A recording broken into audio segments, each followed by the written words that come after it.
Poriborton, Ashol Poriborton. This was BJP's promise to the people of Bengal if they are voted to power. But why Poriborton? Ashol Poriborton.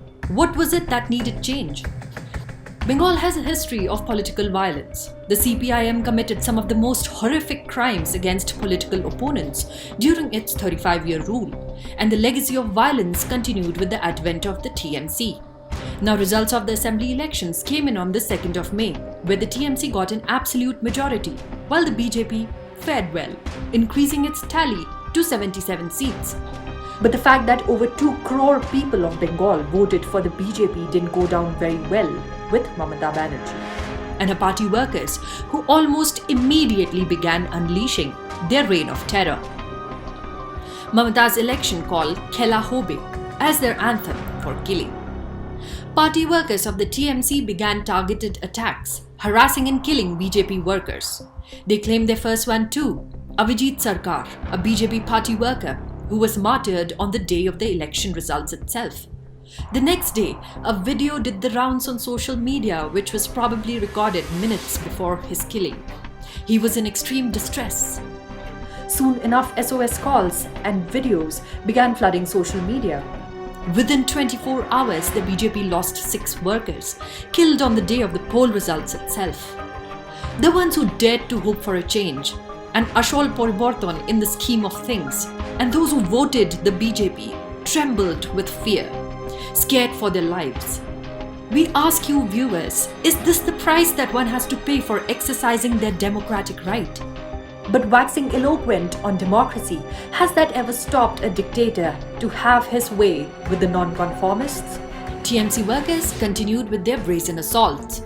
Swapan Das Gupta, former Rajya Sabha MP and BJP's candidate from Tarkeshwar, took to social media to highlight what was going on in Birbhum. Several houses torched, poor innocent people dragged out of their homes at night, women molested, he wrote.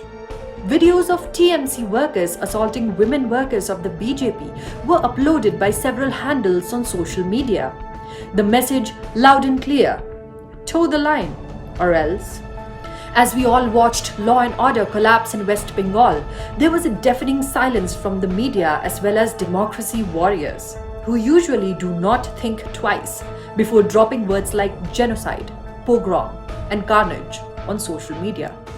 In fact, some of the very same were seen celebrating this violence, supporting such killings, saying how the BJP deserved it.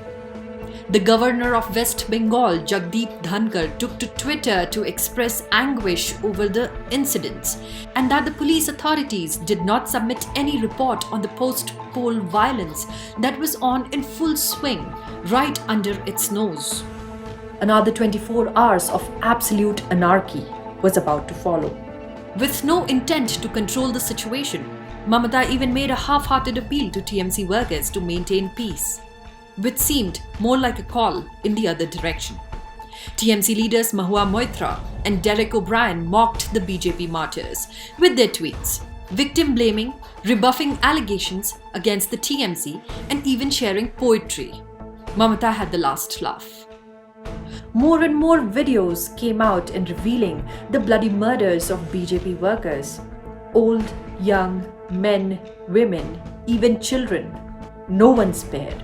28 party workers killed, hundreds assaulted, all during a time when the nation battles a health emergency. Bengal was burning, and the fire was set by no other than the one who had the people's mandate on their side.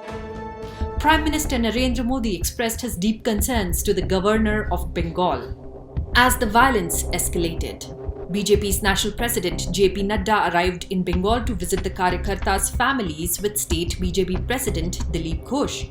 Multiple PILs were filed in the Supreme Court by the BJP, seeking its intervention.